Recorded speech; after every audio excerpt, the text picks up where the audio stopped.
So targeting SC, SSC, CGL, CHSL is the prime important in this class. Along with that, other government exams also, general awareness area, polity questions, polity and governance related questions, you can make use of that. The class is in English medium. So Indian polity from the Lakshmikant, generally we follow most of the content here.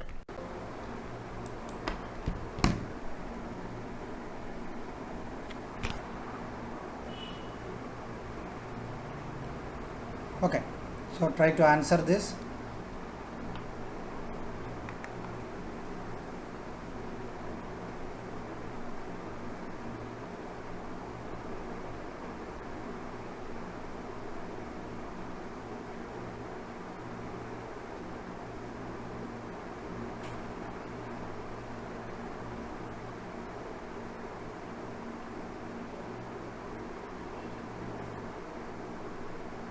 Done.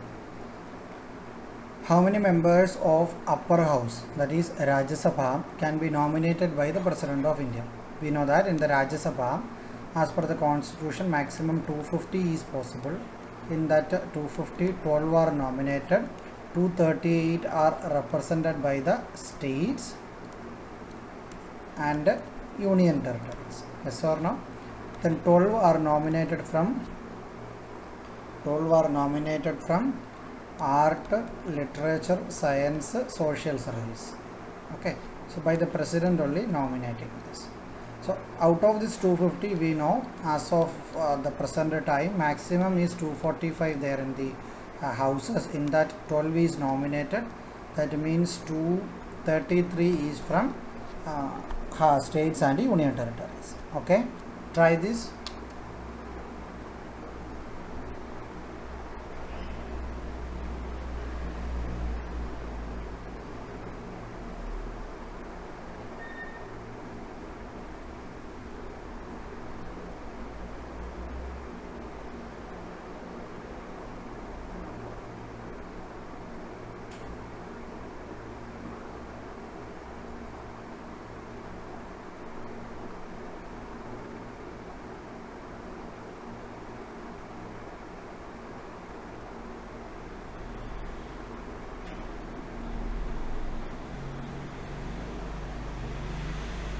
Done. Which of the following amendments is also known as the mini constitution of India? So what does it mean, mini constitution? Mini constitution means you have actually written or you have actually drafted a small version of the constitution itself. That is what is mini constitution. So 42nd Amendment Act of 1976 during Indira Gandhi period amended many provision in our constitution, even with the preamble itself. So preamble, that is the introduction of the constitution, amended only once, that is in this one 42nd Amendment Act of 1976. So you can see its relevance there. Yes or no? So a lot of provisions, even part 1, 2, 3, 4, all actually touched with this constitutional amendment. So here I have included some of the amendments such 7th schedule, 51A, parliament, judicial provisions and all. So you can just go through this whenever you have time. Try this next one.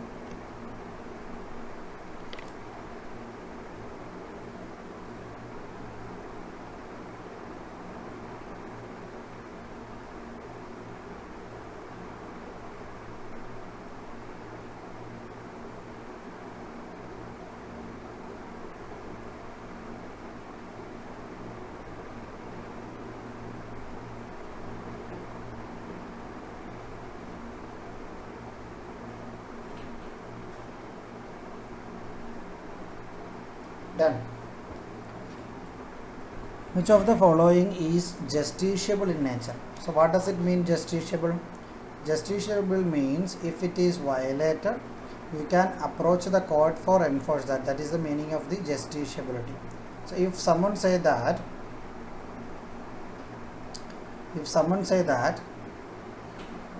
a particular legislation piece is there, constitutional article is there, that is justiciable means definitely either it is Supreme Court or the High Court, whatever it is, you can approach them to enforce it. So we know, so here the question is which one of the following is justiciable. So which among this is justiciable? Fundamental duties in part 4A, 51A Those are just the reminders, not at all justiciable. You cannot approach the court and say, see, this person violated this fundamental duty, imprison him. No, not possible. Directive principles of state policy. These are some directives only. Fine. These are some directives to the state that while you are framing, you should keep in mind. It is also not justiciable. Fundamental rights are justiciable because if it is violated, you can approach the court all the time. Try this.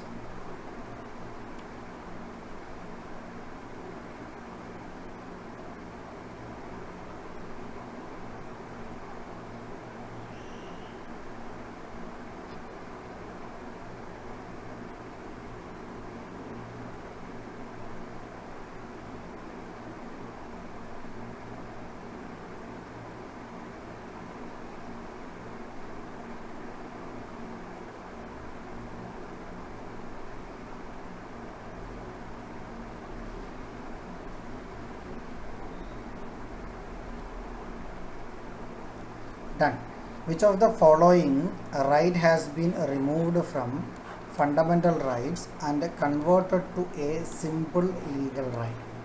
So fundamental rights mean that is sacrosanct, that needs to be protected, that cannot be violated at. So this fundamental right, one among these actually moved out of the fundamental right area because that cannot be carried forward as a fundamental one. That's why by the constitutional amendment moved out of this and made it as a simple legal right, constitutional right. The answer is right to property. We know that Article 19 1F, earlier there was an article called, there was a provision called right to property. Now it is being inserted into 300A in part 12. Yes or no? Try this.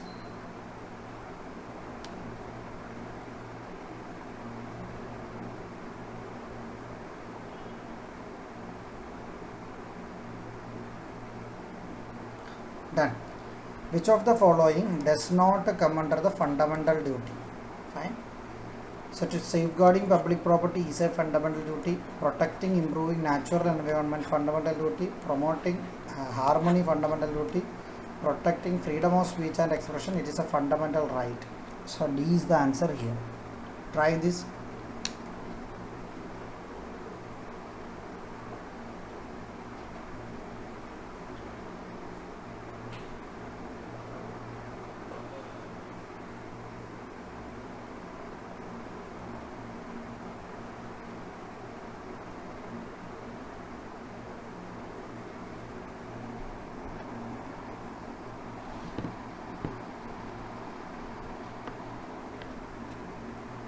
Done.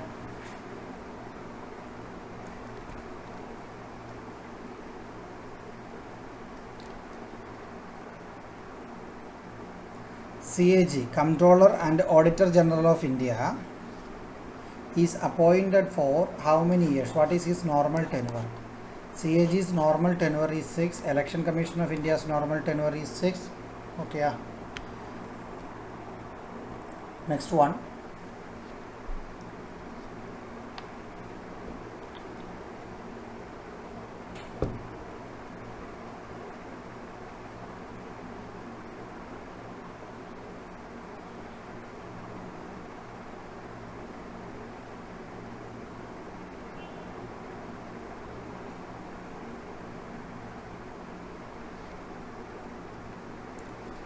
Done.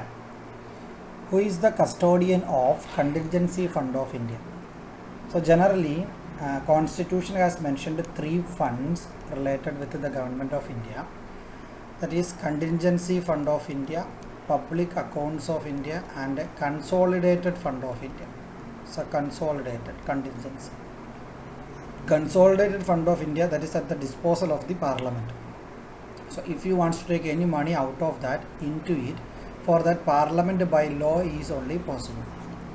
Contingency Fund of India kept under the disposal of the President, that means the executive. So any unforeseen circumstances arise, funds will be used from this. So each year along with the budget, a specific amount of money will be put into this Contingency Fund of India. So that will be kept like that. Whenever there is a condition like this, emergency, they will use fund from this. Okay. So Article 267, you can refer it, read it.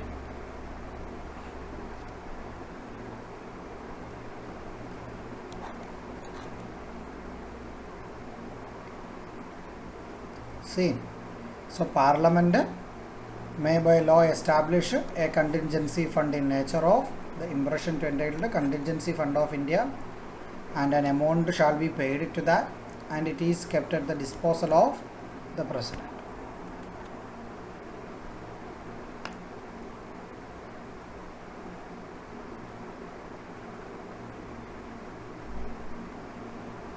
Try this.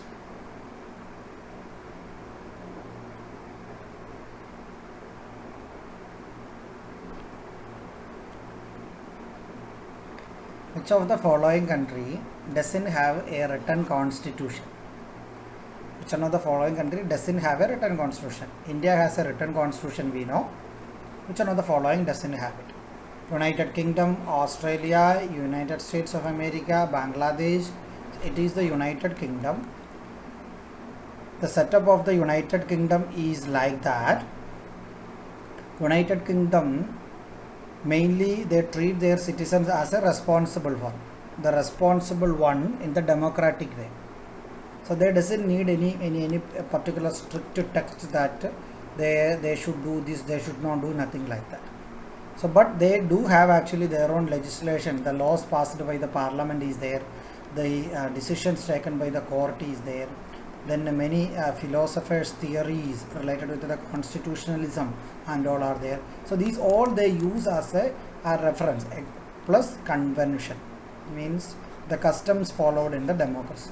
So these all actually they use as a source for deriving their power or deciding that which one is right, which one is wrong. So specifically United Kingdom has no written constitution like in the case of India, Pakistan and clear. Now we are going to discuss part 5 Supreme Court related provisions. Okay, so part 1 over, part 2 over, part 3 over, and part 4a fundamental duty over, then part 5. Part 5 is union.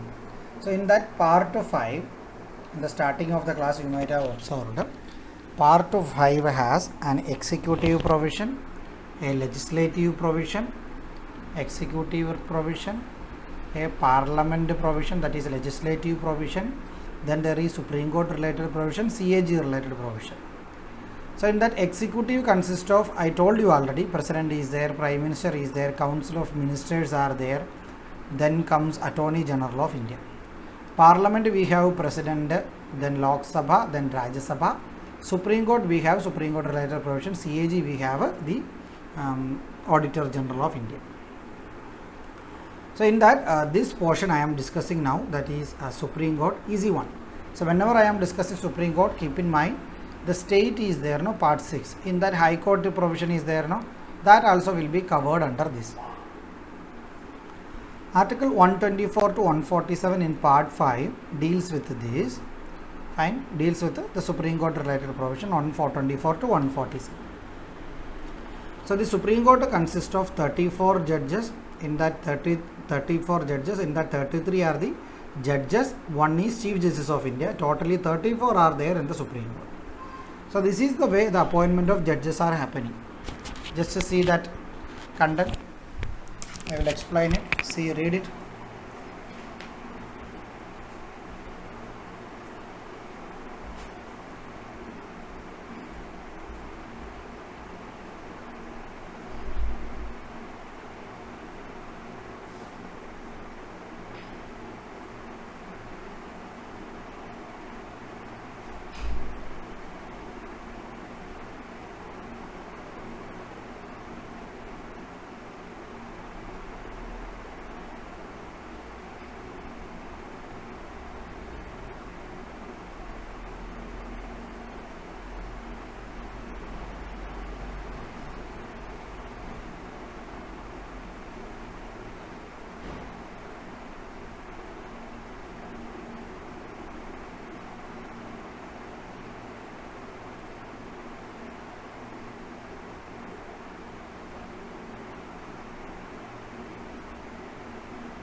Done.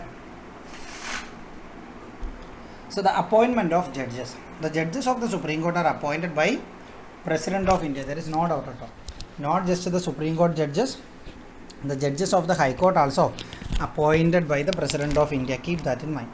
So the appointment of judges, that is by the President of India. The Constitution says the Chief Justice of India appointed by the President after consultation with such judges of the Supreme Court and the High Court as he deems necessary. So whoever the President feels that needs to be consulted, the judges in the Supreme Court and the High Court, he will consult and appoint the Chief Justice. The other judges are appointed by the President after consultation with the Chief Justice of India and such other judges of the Supreme Court and the High Court. So Chief Justice of India consultation, whoever he feels, actually he discuss with them in the Supreme Court and the High Court. Chief Justice of India, other than the Chief Justice of India, the other judges of the Supreme Court, he must consult with the Chief Justice of India. Yes or no? But in reality now what is happening means there is a collegium system. So there is nothing like a collegium in the Constitution, but the courts actually taken over the power of appointment themselves. That is the truth. That means a collegium of judges are there. They are the senior most judges of the Supreme Court, including the Chief Justice of India. So they decide who could be appointed as the Supreme Court judges. Then they refer those names to the President. This is what actually it happens now. For 20 years it is what is happening in our country now. So they will refer that list to the President. President will go through that. He needs to appoint that. If he is not liking any name, he can send back the name again. If again that name is sent by them, as of now the President may sign or may not sign. We don't know. If he is not signing, what happens. So these different collegium system evolved through different judges case. First judge's case, second judge's case, third judge's case, fourth judge's case is there. Okay. And appointment of Chief Justice. As per the 1993 second judge's case, now only the senior most judge of the Supreme Court could be appointed as the Chief Justice of India by the President. So there is no other option for the President at all. Now what are the qualifications of the judges? Judges are the citizen of India. Judges, so only two qualifications is required. 1, 2. In 2 itself many sections are there, but all are or. Okay, so this or we can leave it. So citizen of India must plus should have been judge of a High Court, should have been a judge of a High Court for 5 years. If any of the High Court judge he was for 5 years, then it's a qualification. Or if he was an advocate for any High Court for 10 years, that is for 10 years. Even that also not there, no issue. If the President feels that he is a distinguished jurist, then no problem. So the President, if he feels that it is a distinguished jurist, no problem. Fine. So these are the two qualifications for the judges of the Supreme Court. Now oath of the Supreme Court judges. So judge of the Supreme Court, while entering the office, oath will be administered by the President of India. So these are the contents of the oath. So this oath is given in the 3rd schedule of Indian Constitution. Now see about the tenure of the judges. There is no years mentioned like 5 years they work, 6 years they work, nothing like that mentioned, but an upper age is there. They needs to retire by 65 years of age, and before that if they want to resign, they can give a resignation letter to the President because he is the one appointed them. Then they may be removed by the Parliament. Okay, they may be removed by the President on the recommendation of the Parliament. So they could be removed by the President, whose recommendation is required. Parliament recommendation is required. The process is similar to the President's removal also, but it's not same. It is similar, I could say. The majority requirement and the procedure and all different. Okay. Now acting Chief Justice. Read those 2 lines.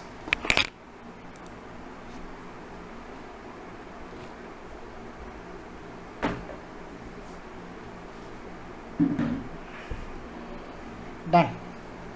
So acting Chief Justice. When should we actually need a person to act as a Chief Justice of India? Whenever his post falls vacant. Yes or no? If there is Chief Justice, there is no requirement of acting Chief Justice of India. Keep that in mind. Fine. Otherwise, we need actually a person to act as the Chief Justice of India. So similar thing only. So temporarily absent, unable to perform his duties, we actually appoint a person as the acting Chief Justice of India. Ad hoc judges. So whenever there is actually overload of work or many pending cases are there that needs to be cleared, or judges strength is very less, two option is there to temporarily appoint some persons in the Supreme Court. One is ad hoc judge, another one is retired judge.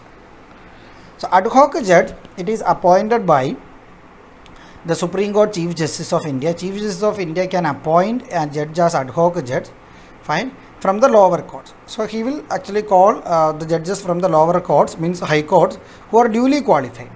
But for that, he needs actually a consent or consultation with the two person is required. One is the consent, that is consent of the president. Another one is consultation, that is consultation of the Chief Justice of the respective high court. So from whichever court they are actually bringing the calling actually the judges, from their consultation is there, that judge court, high court judge consultation is required plus president's consent. But keep in mind, the judge who is going to be promoted to the higher office, not at all consulted, not need to be consulted.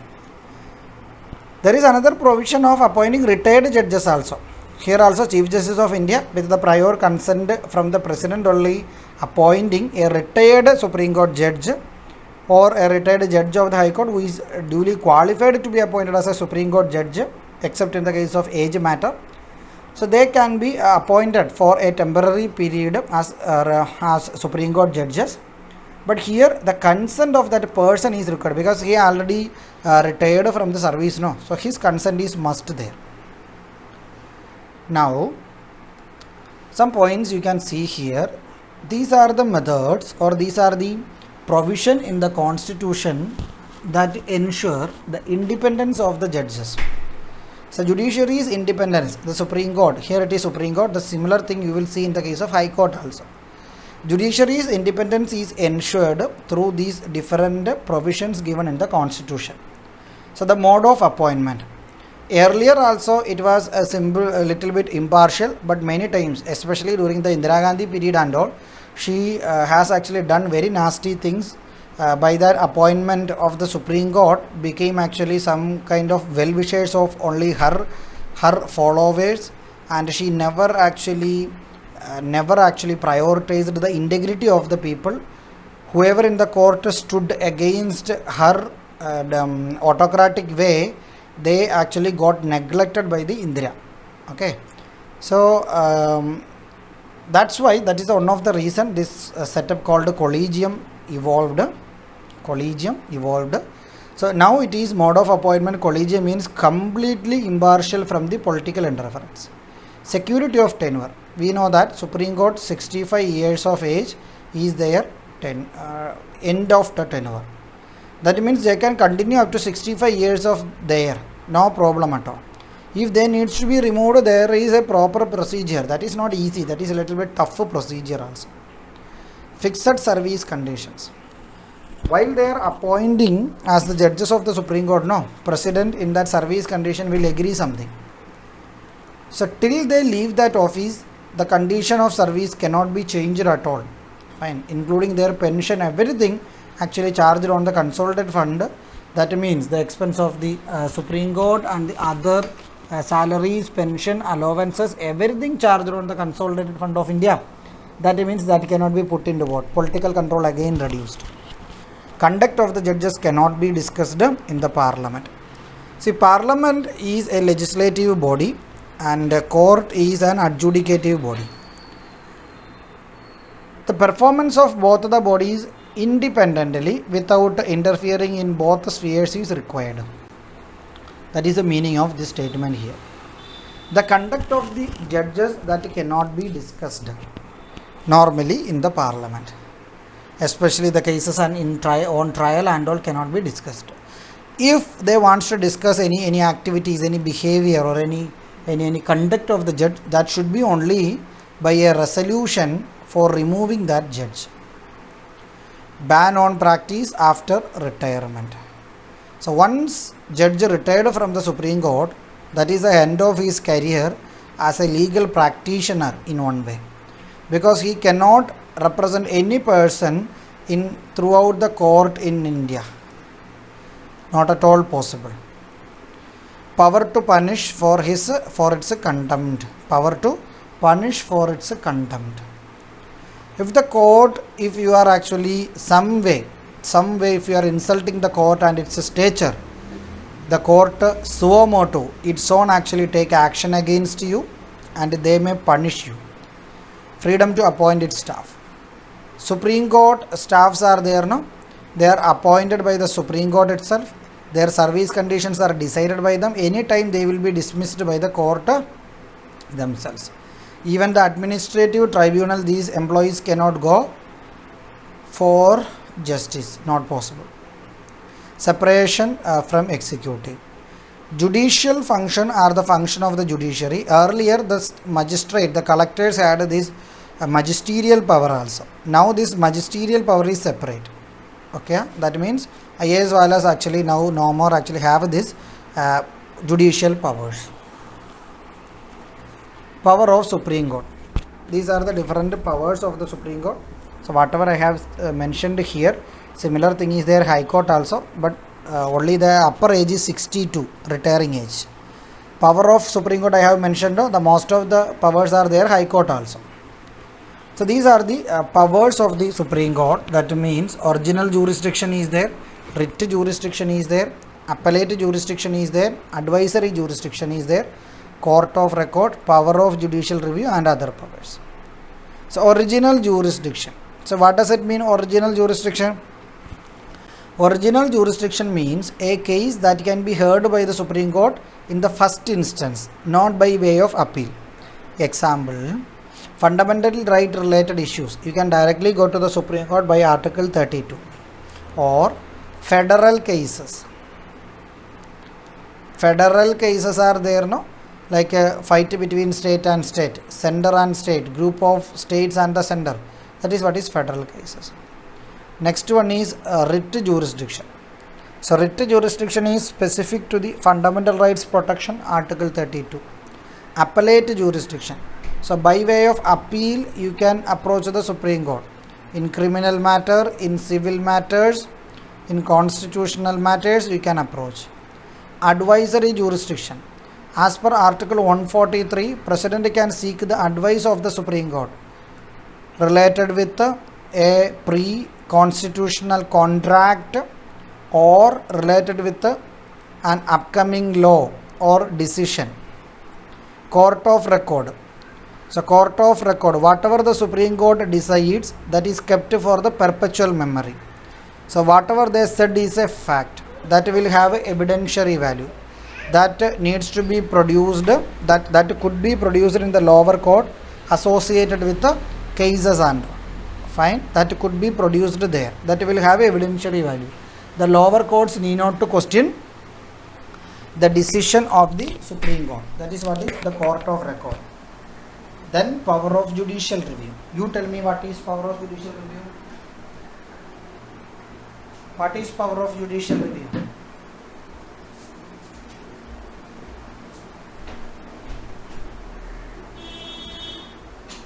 It is judiciary's power to review the actions of the executive and the legislature, that is parliament.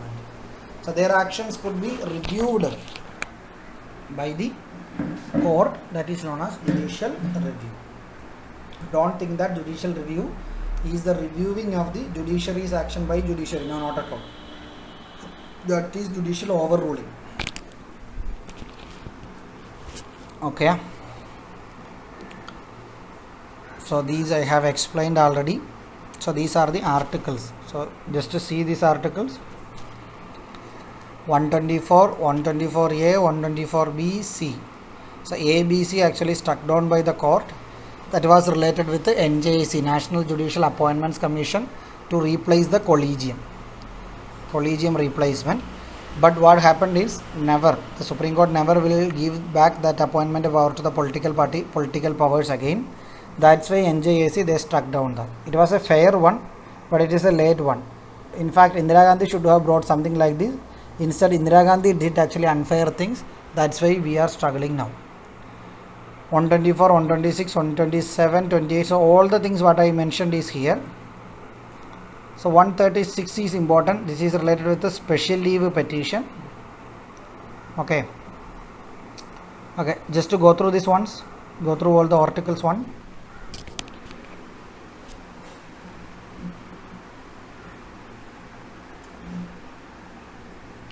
Done.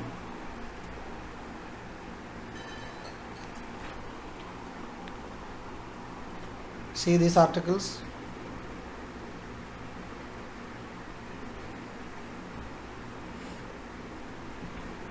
Done. Next is High Court. It's very easy. In part 6, article 214 to 231, there it is High Court related provisions.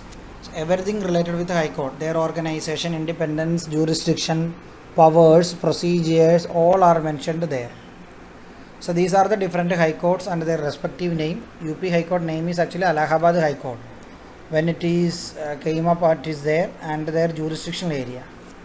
So Andhra Pradesh, Bombay.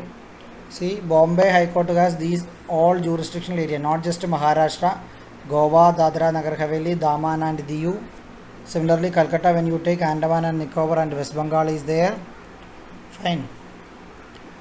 Similarly, Kerala High Court, when you take Lakshadweep is there, Kerala is there.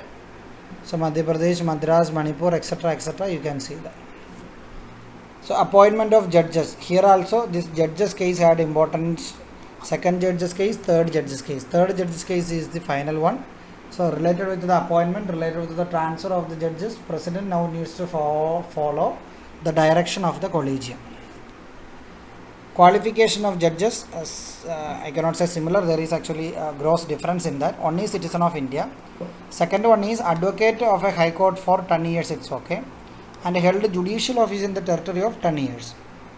Okay, in order to become a high court judge, these are the positions. There is no option like the distinguished jurist here. Oath. Oath is administered by the governor, but the appointment is by president. Keep that in mind. A person to be appointed, this is the qualification. Judges of the High Court are appointed by President of India. See that properly. It is not governor appointing. It is the president is appointing the High Court judges. But the oath is administered by the governor of the state. What about the tenure? 62 years is the upper age. They can resign any time by office writing to the president. Since president is appointed, they will give resignation letter to the president.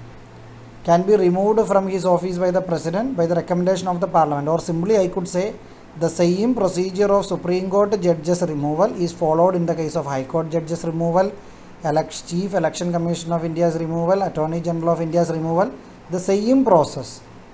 Okay, so High Court also, judges also removed by the president through that parliament presidential process. Transfer of judges, president only transfer, but for that also, as per the third judge's case, collegium recommendation is must. Acting Chief Justice, similar to the Chief Justice of India, whenever there is absence and vacancy, one of the judges of the High Court could be appointed as the acting one by president only. President only appointing the acting Chief Justice of the High Court also. Similarly, we said there are additional ad hoc judges and the retired judges. Here also additional and acting judges are there. But here the difference is the president is appointing the first one, and president can appoint the first one. For example, for 2 years, a person could be temporarily appointed as additional judge. Okay, but qualification is must, duly qualified. President can also appoint a duly qualified person as acting judge. So here it is additional judge, here it is acting judge. This acting is happen whenever a judge is go for leave and all. Fine. But both the cases, additional acting judges cannot hold office after the attaining of 62. So 62 is the maximum. The qualifications are there. But there is a provision for retired judges. That means above 62, 65 could be also appointed. But their Chief Justice of High Court is appointed. Additional and acting judges are appointed by the President of India in High Court. Retired judges are appointed by the Chief Justice of the High Court. So in the central level we know both Chief Justice is appointed. But here the consent, prior consent of the President is required. That person's consent is required for appointment. The powers of the High Court. So almost it is similar. Original jurisdiction similar. Writ similar. Appellate similar. Supervisory jurisdiction. So there is a small difference between Supreme Court and the High Court. Supreme Court we know that is the topmost court in our country. High Court, it is the topmost court in the state. But there is a difference. When you take a state, that state is a jurisdictional region also. Yes or no? High Court jurisdiction is within that state. At the same time, that state has many subordinate courts and all. Trial court is there, session court is there. So these courts functions restrict within that federal unit. So that needs to be controlled some way, that needs to be managed some way. So High Court is not just a judicial apex of these lower courts or the courts within the state. High Court is in the administration area also the apex court in the state sphere. So any of the judicial nature, if you are forming any tribunals you take, any courts you take, these all comes under the control of the High Court in one way. But Supreme Court never interfere in the administrative affairs of other states. Only jurisdictional matter appeal will go to the Supreme Court. Or simply, supervisory jurisdiction is there for the High Court. So within the territory of that state, the tribunals, lower courts, all supervised by the High Court. Control over subordinate courts is there. It is also a court of record within the territory. That means whatever the court decide within that territory, whatever courts are there, this is of evidentiary value. Power of judicial review is there within the state sphere. And contempt of court, they have the power. You can go through this if you like. And articles I have listed. Just to read this article once. Read it.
Done.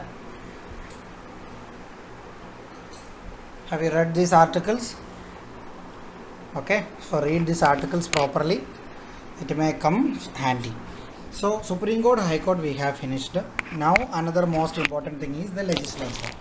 So whatever we study related with the parliament, the same thing will apply in the case of state legislature also. So parliament, as I said earlier, it consists of president is there, then Lok Sabha is there, Rajya Sabha is there. We have seen its strength and role in an earlier class, I believe. So parliament, let's see. Parliament comes in article 79 to 122 in part 5.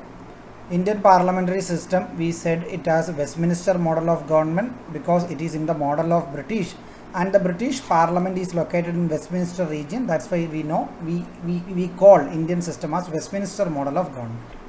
So article 79 to 122, all important provisions are written. Rajya Sabha comes, so 250. I have explained this already, I believe, in this class itself. Fine. Now comes to the representation of states. We know that Rajya Sabha is also known as the Council of States. Council of States means what? It is the meeting of the states there, not the meeting of the members. Yes or no? Because we have a Lok Sabha. Lok Sabha, I will give you a basic idea, then we will move on. Lok Sabha is something of popular house. Why it is popular house? Because the people are represented in Lok Sabha. Fine. At the same time, when you take Rajya Sabha, it is a council of states. Why? Because it is not the people represented there, the different states are represented there. Or it is just a federal representation region. So it is not the states represented there, states also, union territories also represented there, even though the name says Council of States. Since here people participate, because me, you, whoever having voting rights are participate here, the election of the members here is direct election. Here, since the states, union territory is participating, it is indirect election because we don't participate in that directly. Yes or no? So direct election, indirect election, both are MPs only. Whoever a member here, this also MP, this also MP. Direct election, so first past the post system is followed. Here proportional representation system is followed. Is that okay? Proportional representation by means of single transferable vote system is followed. Here first past the post system is followed. Clear? So direct election, first past the people are directly participating Lok Sabha, or it is also called as Lok Sabha, popular house, house of representatives you can say, or you can say second chamber. This is the first chamber. Yes or no? Now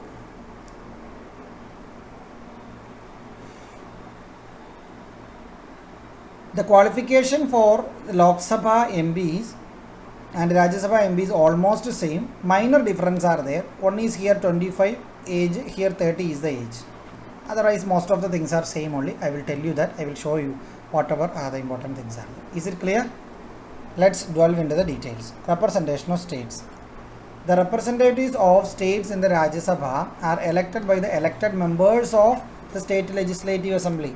So state is electing its members, or here MLAs are participating in the election. Keep in mind, MLC never participate even though MLCs are there. Only MLAs participate in that election. So legislative assembly members, MLAs are participating in this election. The election is held as per the proportional representation. Seats are allocated on the basis of the population. Is that okay? Nominated members are there 12. They are represented from this field by the president. The rationale behind this is this, because they don't want to fight in the normal election procedure. Composition of Lok Sabha, when you take 552, actually it is 550 now, 2 is gone. This Anglo-Indian representation is no more there in our country. It is disposed of already. So this 2 you can forget now. So 543 and 550. Okay. Duration of Rajya Sabha. Rajya Sabha is a continuing chamber. Rajya Sabha is a permanent house. Rajya Sabha cannot be dissolved at all. Okay, so just to read whatever points written there, I will explain it.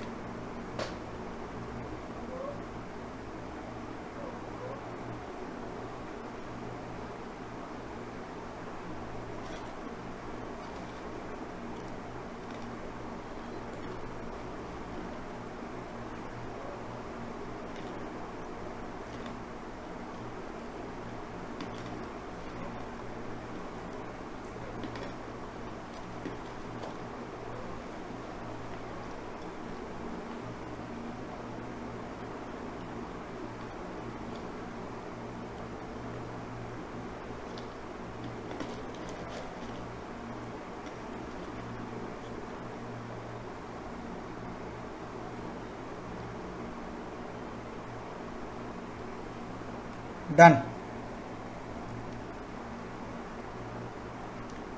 Rajya Sabha is a continuing chamber, permanent house, permanent body. No dissolution, no dissolve, no dismissal of the house. So every 2 years there will be an election, because 1/3 of the members retire every second year. So after every 2 years there will be an election. 1/3 of the members will re-elected again. Okay. So the members are eligible for re-election and re-nomination any number of times. That is actually the bane of our country's democracy. Whoever got elected as an MLA and MP till their death, they will continue. After that their son will come, their daughter will come. What about the laymanas? This one actually the crime did by Ambedkar to us. He should have actually put a restriction to the number of times a person could become MLA, MP and all. The others also should get a chance, no? These corrupt politicians are actually bane to our country. They will continue as it's something kind of their private property, our country. That is a problem. Fine. Constitution never fixed actually a maximum tenure for the members of Rajya Sabha, but Representation of People Act of 1951 says maximum is 6 years. Every 2 years there will be an election, 1/3. So everyone will get actually the 6 years. That is the truth. Then comes the MP members. What are the qualification? Just to see this qualification. See whether you are understanding it or not.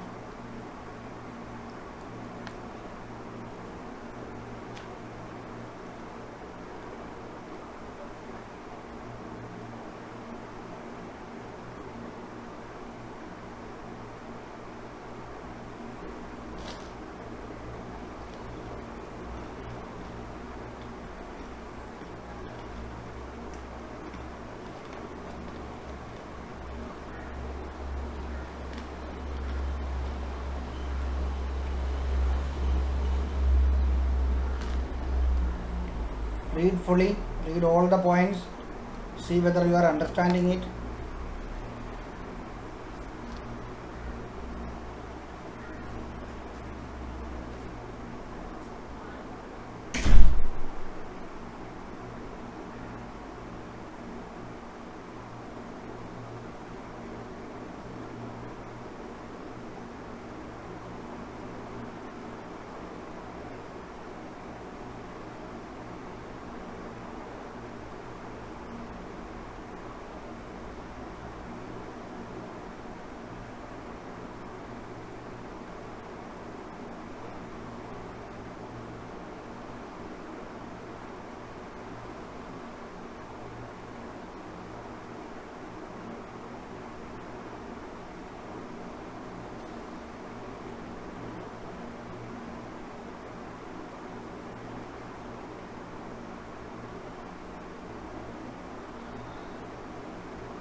Have you read? So he must be a citizen of India, the first and foremost. Second one, he must subscribe an oath. So if you are becoming a minister, totally you need to take 3 oaths. One, when you submit your candidacy. Second one, when you are becoming a member of the parliament. Third one, when you are becoming a minister. So 3 what are there? So here must be a citizen of India, subscribing an oath before the person who is appointed for that purpose. 30 years in the case of Rajya Sabha, 25 years in the Lok Sabha. Must possess other qualifications mentioned by Representation of People Act 1951. It says that any person, whether you are a Rajya Sabha or Lok Sabha post, if you are contesting, if you belong to some country, if you belong to some state, suppose you belong to Haryana, you wanted to contest from Assam, Rajya Sabha seat also, Lok Sabha, it's possible now. Earlier, no, before 2003, there was a problem like Rajya Sabha seats, only the person belonging to that state could contest. Now there is no such a restriction. So he must be a member of scheduled caste or scheduled tribe when he is contesting in the reserved seats. So these are the disqualifications. Similarly, read this disqualification once. Very important. Read it one and try to understand. Take 5 minutes. Read it.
Done.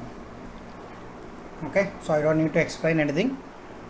Any doubt is there, you can ask in the comment section. I will definitely look into that. So the double membership. Double membership means a person into 2 seats. So in what all ways double membership could happen? There is a Lok Sabha and Rajya Sabha, and a Lok Sabha. Because Lok Sabha itself many seats are there. No, a person can contest up to maximum of 2 seats. So if he got elected into that, if he is choosing both, that is double membership. So a person participating in Lok Sabha, Rajya Sabha election and elected into 2, that is a double membership. So MLA and MP seats, Lok Sabha or Rajya Sabha. So this is also double membership. So whenever double membership happens, a person needs to choose actually one of the seat as his own. Otherwise he has to face other disqualification, not disqualification, he will lose actually some seats. So for example, here it is written 1, here it is written 2, here it is written 3. You can read it. And 14 days notice here also given. So 10 and 14 and all, remember it respectively. Disqualification. Okay. If an MP becomes subject to any disqualification specified in the constitution, his seat become vacant. Yes or no? Resignation. To the presiding officer, they can submit their resignation letter. That means Lok Sabha members to speaker, Rajya Sabha members to chairman. So if they feel that it is their own voluntary resignation, they may accept it. But those things and all will not at all happen. Who wants to leave an MLA MP seat and all? Absence. For 60 days, if a person bunking from the meetings without the proper approval, he will lose that seat. What are the other cries? For example, his election is declared void by the court, so he needs to go out. He is expelled by the house.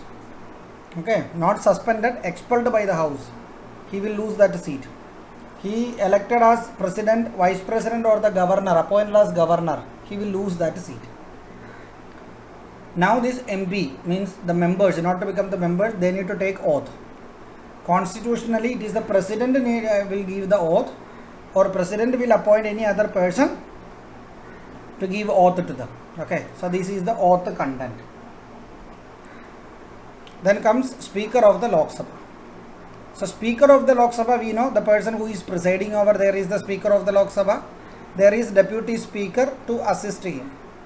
Chairman is there to preside over the Rajya Sabha. There is Deputy to assist him.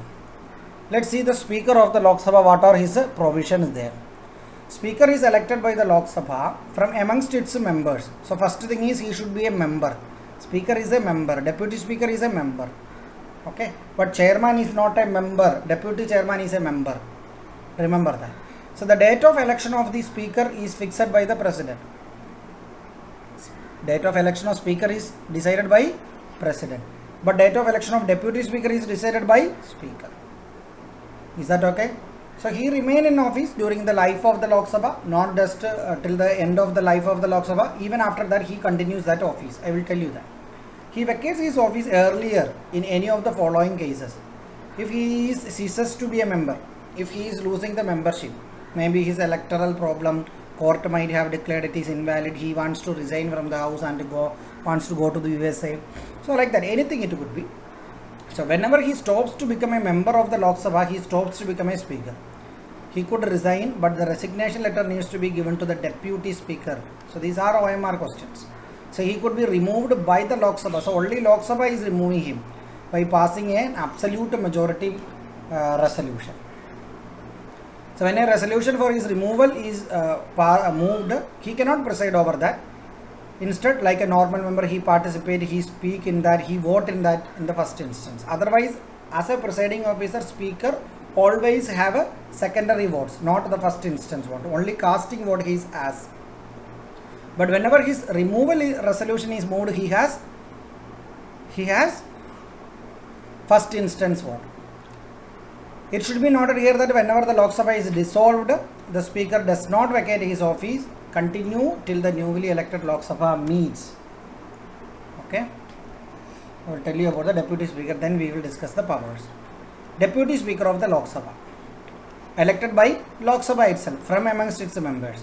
Election date is decided by the Speaker. So when he loses his seat, where if he stops to be a member, he loses his seat. He can resign by giving the resignation letter to the speaker. He can be removed by the same process of the speaker, like a majority of the members, absolute majority is required. What is deputy speaker's post meaning? Whenever the speaker is absent or speaker post is vacant, deputy speaker will take care of the house as a speaker.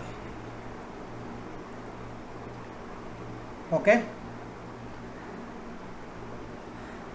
Whenever joint sitting is there, no, speaker preside over there. If the speaker is absent, deputy speaker preside over there. If he is also absent, one of the member selected by the joint sitting members actually preside over that. Deputy speaker is not subordinate to the speaker, he is directly responsible to the house. Okay, he has a special privilege. When he becomes a member of a parliamentary committee, automatically deputy speaker is the chairman of that parliamentary committee.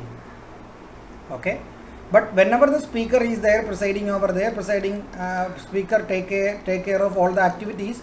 Deputy speaker is just like a normal member, He can participate in the discussion like a normal member. He can vote in that. He can take the sides of his party. No issue at all. Okay. And a speaker, deputy speaker entitled to a regular salary, and that is fixed by the parliament, that is charged on the consolidated fund of India. And there is a post called the panel of chairperson. This is team of around 10 members and all. Those are nominated by the speaker itself. So what is this panel of chairperson? Whenever the speaker is absent, deputy speaker is absent. So in the absence of speaker and a deputy speaker, any one of these panel of chairperson will preside over that sitting. So they have the same power as the speaker when they are presiding there. Is that okay? They have the same power as that of the speaker. If the panel of chairperson also not present, any person determined by the house will actually continue taking care of the house proceedings. But keep in mind, panel of chairperson could preside over only when both are absent but not as vacant. Whenever the speaker and the deputy speaker post is vacant, speaker's duty will be performed by a person from the house decided by the president, not by the house itself. So there is crucial difference between both. Then comes the pro tem speaker. So pro tem speaker is the temporary speaker. Temporary. Whenever this election is over, no, when the new assembly constituted, someone needs to preside over there. Don't tell me that president preside over there. No, president is not a member. He cannot preside over any of the sittings. Okay. So whenever the new assembly comes, one person needs to preside over. The president actually choose one among them, usually the senior most member, but no need to be senior most member every time. That is a convention. So president can choose any member and tell them that you are speaker pro tem and administer to him oath, and the president may give him some duty. Duties are one. President is tired, no, he doesn't want to give oath to each and everyone. He tells the pro tem speaker, you do it. If one pro tem speaker is tired, another pro tem speaker will be called, he will give oath to others. So like that it can continue. And other than that, the pro tem speaker can preside over the session in which the speaker's election is conducted. Election date is decided by president. So whenever this speaker's election is conducted, speaker is got elected, automatically he will come and sit as a normal member. That is what is temporary post meaning. Chairman of Rajya Sabha. We know that speaker is a person, must be a member of the Lok Sabha, but chairman is not a member of the Rajya Sabha. Why? Because chairman post is the ex officio post. Vice President of India is the ex officio chairman of the Rajya Sabha. Is the ex officio chairman of the Rajya Sabha. During any period, the vice president acting as the president, he cannot preside over the sittings of the Rajya Sabha. In that case, deputy chairman will take care of that. Are you understanding? Vice president is the ex officio chairman of the Rajya Sabha. So as long as he is a vice president, he can preside over there. But when he acts as the president's office or discharging the function of the president's office, so at that time he cannot preside over there. Chairman of the Rajya Sabha can be removed only if the vice president is removed. That removal procedure consists of Rajya Sabha and Lok Sabha. Rajya Sabha absolute majority, Lok Sabha simple majority for the removal of vice president. Then the chairman also will stand changed. Okay. But in these two cases, speaker has some higher roles to play. Otherwise, speaker and the chairman, that means the vice president as a chairman, has the same function powers. Only one thing is that whenever vice president removal is happening now, he cannot preside over. Possibly deputy chairman will preside over. The chairman can participate in the proceedings, but he cannot vote because he is not a member. But in the case of speaker removal, speaker can participate also, he can vote also. Salaries allowance of the chairman charged on the Consolidated Fund of India, decided by the Parliament, charged on the Consolidated Fund of India, no doubt. Not that the chairman, deputy chairman also same. So deputy chairman, whatever you have studied, deputy speaker, the same point you can use here in the case of deputy chairman. Okay. Deputy chairman is elected by the Rajya Sabha itself amongst its members. Whenever the office of the deputy chairman falls vacant, Rajya Sabha elects another member, etc. etc. Clear? Are you getting it? So anything you have studied related to the deputy speaker, same here. Panel of chairperson. Whatever you studied related with the panel of the chairperson in the Lok Sabha, the same in panel of vice chairperson in the Rajya Sabha. Same thing. So here also president involvement is there whenever the chairman and the deputy chairman is absent. Whenever the chairman and the deputy chairman is absent, panel of vice chairperson take care of that. But whenever the president, chairman and the deputy chairman is vacant, president decides who needs to preside over that session. Okay? Done? So these are the powers of the speaker. Just to read these points. Okay, take 2 minutes, read it.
Done.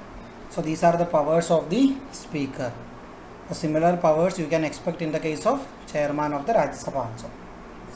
Okay. So this is it. The next things we will continue in the next session of classes. Thank you all.